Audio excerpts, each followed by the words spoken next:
Hello students, it's Mr. Maruti, your physics teacher for class 9, and this is the first video based on chapter motion. This is the first chapter in physics for class 9. Students, इस lockdown के हालात में आपको इसी तरीके से पढ़ाई करना है, ये आप सभी जानते हैं।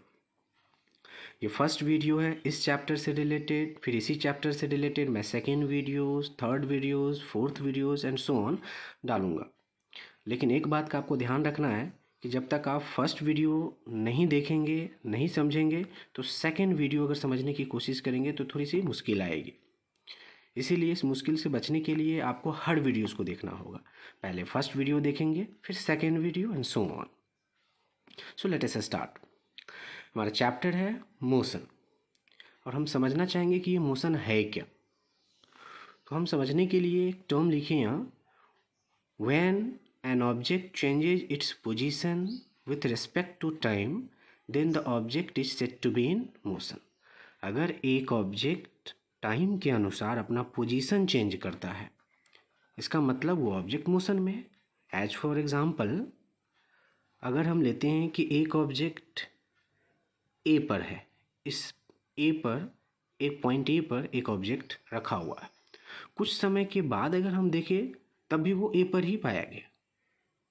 इसका मतलब क्या, वो पोजीशन चेंज नहीं किया। लेकिन अगर हम कुछ समय के बाद देखें तो वही ऑब्जेक्ट अब ए पर ना आकर बी पर पाया गया। ऑब्जेक्ट सेम है, यही ऑब्जेक्ट जो पहले ए पर था कुछ समय के बाद वो बी पर आ गया। इसका मतलब क्या कि ये ऑब्जेक्ट मोशन में है। स्टूडेंट्स फिर से समझेंगे। जब मैंने शुरू में देखा कि एक ऑब्जेक्ट ए पर था, कुछ समय के बाद वही ऑब्जेक्ट अब पॉइंट बी पर नज़र आया, इसका मतलब कि ये ऑब्जेक्ट टाइम के अनुसार अपना पोजीशन चेंज किया, यानी कि ए पोजीशन से बी पोजीशन में गया। तो हम कह सकते हैं कि ये ऑब्जेक्ट मोशन में है। और रेस्ट ठीक इसका उल्टा है। When an object does not change its position with respect to time, then the object is said to be at rest.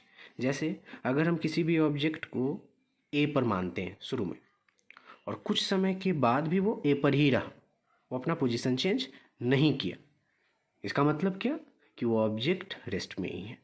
Definition के अनुसार ऑब्जेक्ट को अपना पोजीशन चेंज नहीं करना पड़ता है विथ रिस्पेक्ट टू टाइम, तो हम कह सकते हैं कि ये ऑब्जेक्ट रेस्ट में ही है। डियर स्टूडेंट्स, एक मैंने वीवीआई टर्म यहाँ लिखा है। ये टर्म है ऑल मोशन इज रिलेटिव।